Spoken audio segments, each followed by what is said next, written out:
ciiraan kooxda kubadda cagta Manchester United Paul Pogba ayaana xilligan rajeynayaba inuu dib ugu laabto sirada wadankaasi Talyaaniga gaar ahaan kooxdiisa hore ee Bianconeri Juventus ee dalka Talyaaniga xiddigan reer Faransa ayaana in muddo aad u haminayay ka dhaqaaqis istaadiyaha Old Trafford ee kooxda kubadda cagta Manchester United ayadoo toddobaadkii ugu dambeeyana signal aad u wanaagsan baa ciiraankani Paul Pogba uu muujinaya taa oo ah in ciiraanku uu doonayo in heshiis kordhin waqti aad u dheer marka uu la gali doono kooxda kubadda cagta ee Manchester United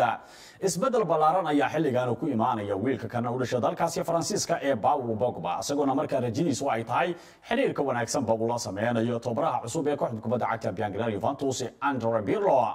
warbaahinada qaar ee dalkaasi Talyaaniga ayaana markaa qudhooda xusayaba in waqtiga kan xaadirka ay tahay fursada ugu wanaagsan oo ay markaa ka leeyihiin in ay Turin marka lagu soo celiyaan geesigooda hore ee Paul Pogba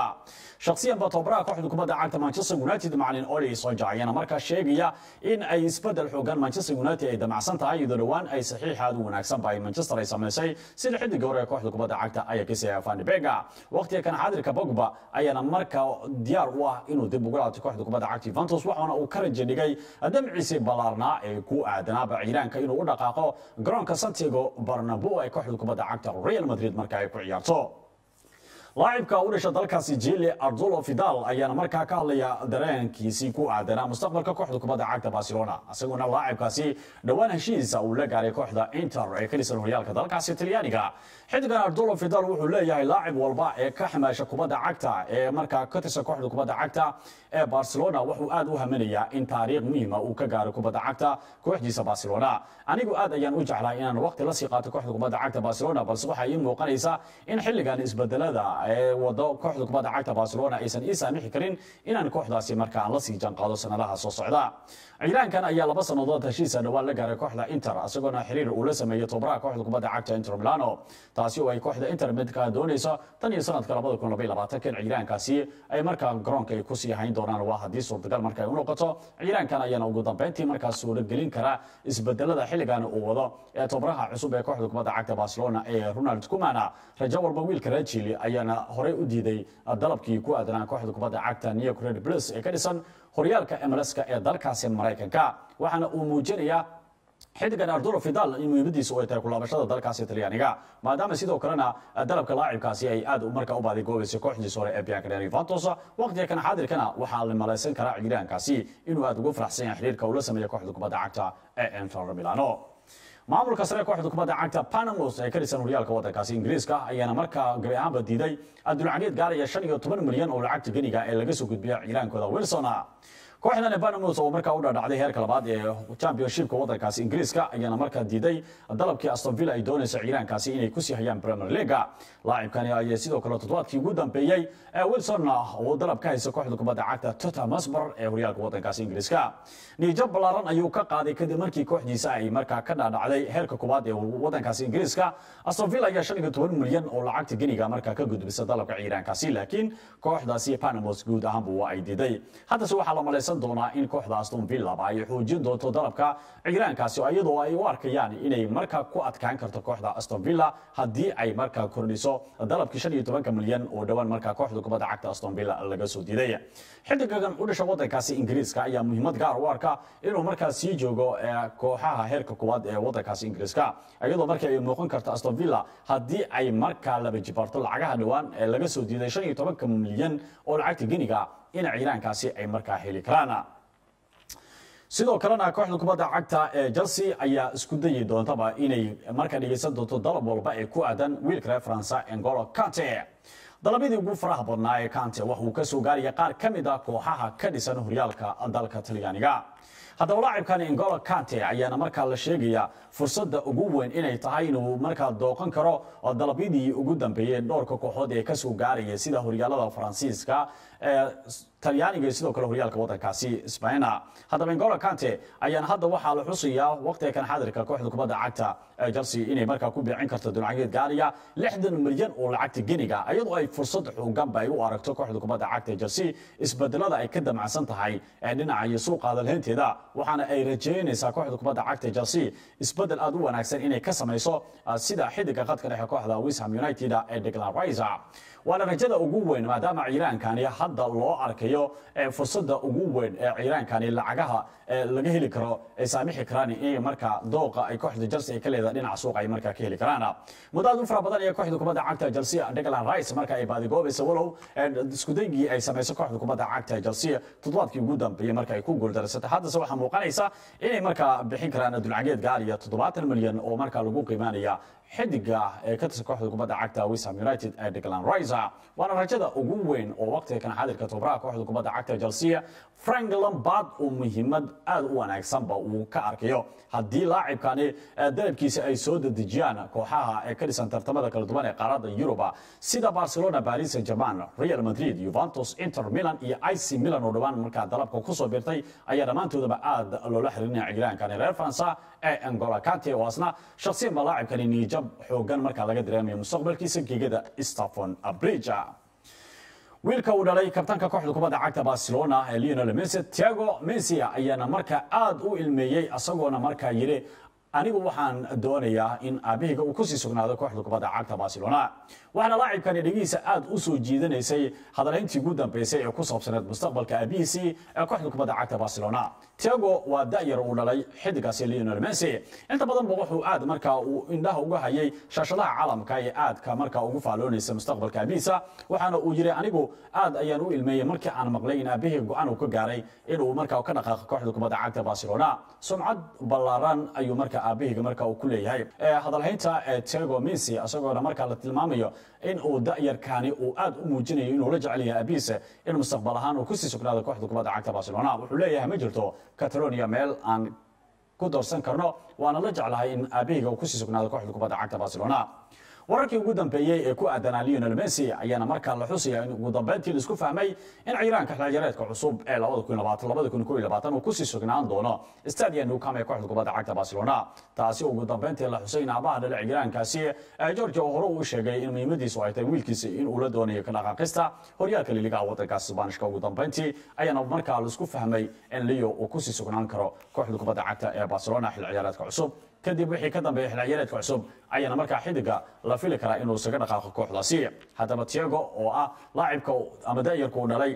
Lionel Messi ayaana markaa ugu dambeyntii yiri anigu farxadeydu waxay tahay in aabihiga uu sii joogo kooxda kubadda cagta Barcelona sidoo kalena mid ka mid ah ciyaartooyda kooxda kubadda cagta Lille ayaana markaa lagu wargeliyay guud ahaanba inuu isaga dhaqaaqo kooxda kubadda cagta Lille ee horyaalka liigoonka waddankaasi Faransiiska ciiraankan lagu magacaabo Babokari ayaana markaa lagu tirinayaa inuu ka mid yahay ciyaartooyda waqtiga kan xaadirka ee ugu hadalhaynta badan qaybta qadka dhexe suuqa dhowr kooxood ee ka dhisan horyaalka waddankaasi Ingiriiska ayaana aad u baadigoobaya laacibkani kooxaha baadigoobaya waxaa ka mid ah Manchester United, Arsenal iyo Liverpool sidoo kalena ay ku jirto kooxda kubadda cagta ee Chelsea waxaana la xusiyaa laacibkaasi qadka dhexe kooxda kubadda cagta Lille Babokari ayaana markaa la shaaciyay in albaabada xilligan ay u furan tahay in uu kooxda uu ka dhaqaaqo ayadoo markaa laga damacsan yahay in dhaqaale muhiim ah laga helo si kooxda kubadda cagta Lille suuqgeyn aad u wanaagsan ba ay sameeyaan xilciyaareedkani ayaana markaa la filaya laacibkaasi inay fursad xoogan u tahay inuu ka soo dhex muuqdo horyaalka waddankaasi Ingiriiska haddii uu dhageysan karo dooqida ku aadan Manchester United, Arsenal, Liverpool iyo kooxda kubadda cagta Chelsea ma jirto ilaa hadda koox soo bandhigaysa qiimaha waqtiga kan xaadirka uu qalmay laacibkaasi Babokari inay markaa kala wareegaan kooxda kubadda cagta Lille 22 jirkaasi ayaana ka mid ah da'da yarta sida weyn kaga dhex muuqan kara qaybta qadka dhexe xilciyaareedkani kooxda kubadda cagta Arsenal ee ka dhisan horyaalka waddankaasi Ingiriiska ayaa weli waxay ku hardamaysaa bal qorshe ay kula soo wareegi lahaayeen xidiga reer Afrika Thomas Partey ee ka tirsan kooxda kubadda cagta Atletico Madrid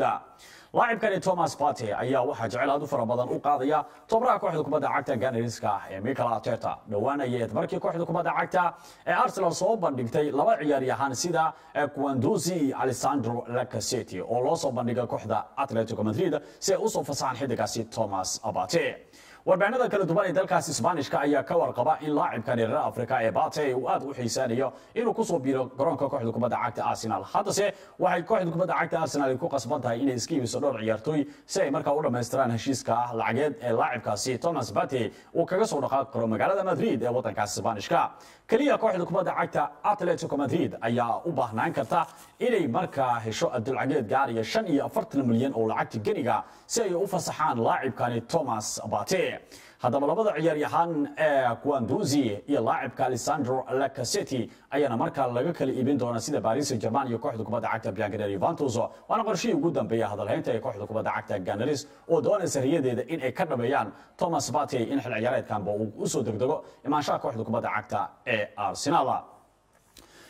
kooxda reer Talyaani ee Sampdoria ayaa markaa doonaysa inay la soo wareegto xidiga ka tirsan kooxda kubadda cagta Leicester City ee Adrian Silva ciiraankani ayaa markaa loo arkaya fursad aad u wanaagsan in kooxda reer Talyaani Sampdoria gacanta ay ku soo dhigi doonto. Tobri hore kooxda kubadda cagta Leicester City Claudio Ranieri ayaa markaa doonaya laacibkaasi Silva inay markaa ay kala soo wareegi doonaan qaybta qadka dhexe kooxda kubadda cagta Leicester City. xidigani ayaa 18 bilood amaah ku qaadanaya kooxda Monaco ee ka dhisan horyaalka liigaanka waddankaasi Faransiiska balse Claudio Ranieri oo Tobri hore kooxda kubadda cagta Leicester City ayaa markaa u arkaya ciyaankan u dhashay waddankaasi Portugiiska in uu ku wanaagsan yahay inuu ku soo biiro kooxda kubadda cagta Sampdoria. heshiiska uu kooxda kubadda cagta Leicester City garoonkeeda King Power Stadium waxa uu kaga egyahay xil ciyaareedka soo socda sidaas darteed waxa loo maleyn karaa in Sampdoria ay noqon karto kooxda ku guuleysan karta 31 jirkani ka tirsan kooxda kubadda cagta Leicester City ee Adrian Silva. laacibka ka tirsan kooxda kubadda cagta Napoli ee Koulibaly ayaana si cad u qiray in xiriir aad u wanaagsan uu kala dhaxeeyo tababaraha kooxda kubadda cagta Manchester City macallin Pep Guardiola. laacibkan reer Afrika ee Koulibaly ayaana toddobaadkii ugu dambeeyay sheekadiisa aad u soo jiitamaysay ayadoo warbaahinada kala duwan ee qaaradda Yurub ay xusayeen in kooxda kubadda cagta City ay tahay kooxda ugu horeysa ee muddada aad ku faraha badan la soo jiitamaysay dalabka ciidankaasi.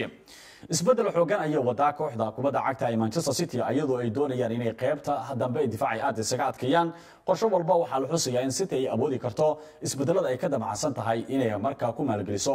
dhowrka ciyaartoy ee kaga qorsheysan suuq qiibsiga ciyaartoyda. haddaba laacibkan Koulibaly ayaana markaa la filayaa in markaa uu noqon karo heshiiskii ugu dambeeya uu la gaari karo kooxda kubadda cagta Manchester City. madaxweynaha kooxda kubadda cagta Napoli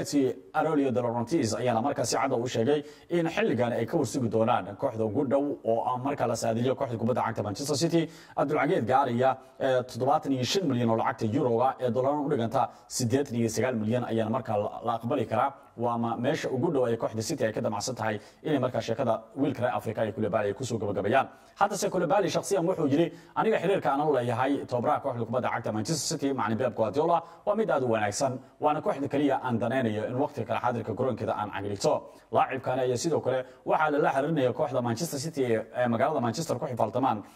Manchester United waxaana waqtiga kala xadirka uu si cad u sheegay wiilka reer Afrika in farxadiisu ay tahayba ku biirista kooxda kubadda cagta ee Manchester City. qayb ugu dambeeyay barnaamijkeena bandhiga ciyaaraha inuu wali ku guda jirnaa marka kana xidig u dhashay waddankaasi Brazil Neymar Jr ayana guud ahaanba iska fogeeyay wararka ku aadan in xiriir wanaagsan uu la leeyahay kooxda Manchester United ee ka tirsan horyaalka waddankaasi Ingiriiska. xidigani ka tirsan kooxda kubadda cagta Paris Saint-Germain ee Neymar Jr ayaana markaa yiri anigu farxadeedu waxay tahay inaan ku sii sugnaan doono magaalada Paris ee waddankaasi Faransiiska asagoo in muddo laacibkani uu ololeynayo kulaabashada Sadio Nukam ee kooxda kubadda cagta Barcelona ugu wardambeysay sanadkii 2017 markii Paris Saint-Germain ay kula soo wareegisay Abdulcageed gaariga 222 milyan waana qorshaha ugu weyn xilligani oo laacibku ka damacsanaa inuu ku laabto kooxda kubadda cagta Barcelona balse qaar kamid ah warbaahinada ayaa markaa xusaya in Neymar xiriir aad u wanaagsan ba uu leeyahay kooxda kubadda cagta Manchester United sidaas darteed ay suurtagal noqon karto in uu ciyaanka u soo dhaqaaqo Stadio Old Trafford ee kooxda kubadda cagta Manchester United. Neymar Jr wuxuu leeyahay sheekadaasi waa been abuur anigu wali ma jirto koox ka dhisan Premier League oo xiriir aan la sameeyay iska badbaadiyay kooxda kubadda cagta Manchester United hadalhaynteeda. laacibkani ayaana markaa daneynaya mustaqbalkiisa inuu hadafkiisa wax weyn ka bedeli kara inuu markaa ka dhaqaaqo kooxda ka dhisan caasimada waddankaasi Faransiiska. sidaas darteed wiilka reer Brazil ee Neymar Jr ayaana fursad weyn markaa loo arki kara in uu markaa waqti kale uu la sii qaadan doono iyadoo maalqabeenka kooxda kubadda cagta Paris Saint-Germain uu kalsooni ku qaba ciyaanka inuusan markaa dhageysan doonin signalada ay bixinayaan qaar kamid ah kooxaha ka dhisan horyaalka waddankaasi Spain sida Real Madrid iyo Barcelona oo aad markaa muddooyinka ugu dambeeyay la xiriirnaa ciyaankaasi. sidoo kalena kooxda kubadda cagta Sevilla ayaa waxay si cad u sheegtay in toddobaadkii ugu dambeeyay ay soo farabadanayeen dhowr kooxood ee ka tirsan horyaalka waddankaasi Ingiriiska oo bartamameed ka dhiganayay qaar kamid ah ciyaartoyda ugu muhiimsan ee kooxda kubadda cagta Sevilla waxaana kamid ah xidiga Diego Carlos oo markaa loo arkaya inuu ahaa xidigii ugu dhawaaqa badnaa markii loo eego kooxaha ka dhisan horyaalka waddankaasi Ingiriiska.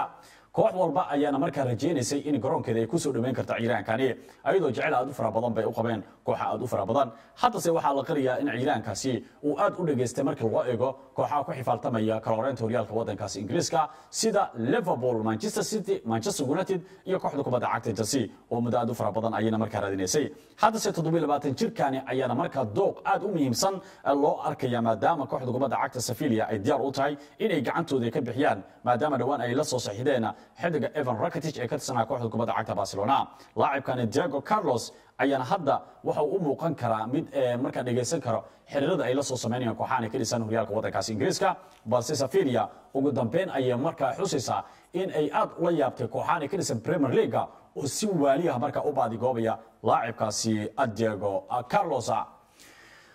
ugu dambeyntiina ciiraanka ka tirsan kooxda kubadda cagta Bayern Munich Thiago Alcantara ayana markaa xusaya in muhiimadiisu ay tahay inuu dhageysan doono oo kaliya koox walba ee ka dhisan tartamada qaaradda Yuruba muhiimada ugu weyn laacibkan wuxuu ka damacsanaa inuu u soo dhaqaaqo Stadio Anfield ee kooxda kubadda cagta Liverpool haddase wiilka kan u dhashay waddankaasi Isbaanishka Thiago Alcantara ayaa mid ka mid ah warbaahinta waddankaasi Germany wuxuu u sheegay in uu diyaar u yahay ka dhaqaaqista Bundesliga waddankaasi Germany balse tababaraha kooxda kubadda cagta ee Bayern Munich ayaana toddobaadkii ugu dambeeyay asna kalsooni weyn muujiyay asagoona xusiyay in ciiraanka uu diyaar u yahay in xil ciyaareedka cusub oo la sii joogi doono kooxda kubadda cagta Bayern Munich sheeko la yaab leh ayaa soo ifbaxday oo la leeyahay waqtiga kan xaadirka Thiago Alcantara wuxuu xiriir la sameeyaa kooxda kubadda cagta Manchester United ayadoo markaa la bilaabayo sheeko u dhaxeyn doonta Thiago Alcantara ee kooxda kubadda cagta Bayern Munich iyo tababaraha hogaaminaya Manchester United ee macallin Ole Solskjaer sidaas darteeda ay kalsooni xoogan markaa ay gelin karto ciiraanka hamigiisa u ahaa inuu u soo dhaqaaqo Premier League waxa ka gaabsatay Liverpool oo horey u soo bandhigtay qiimo ee Bayern Munich aysan ku qanacsaneen laakiin xilligan ayaa markaa la filayaa laacibkaasi inuu dhageysan karo dalabka ku aadan kooxda kubadda cagta Manchester United haddii ay isku fahmi waayeen waxa macquul ah in arintaasi fargelin xoogan ay sameyn karto kooxda Gunners oo horey ayana u sheegtay inay aad u xiiseynayaan dalabka laacibkaasi reer Spain Thiago Alcantara tan iyo barnaamij mid ka lamid ah intii oo ku kulmi doono waa saaxiibkeen Maxamed Ibrahim Biba oo ku laafiya sidaayo nabadgelyo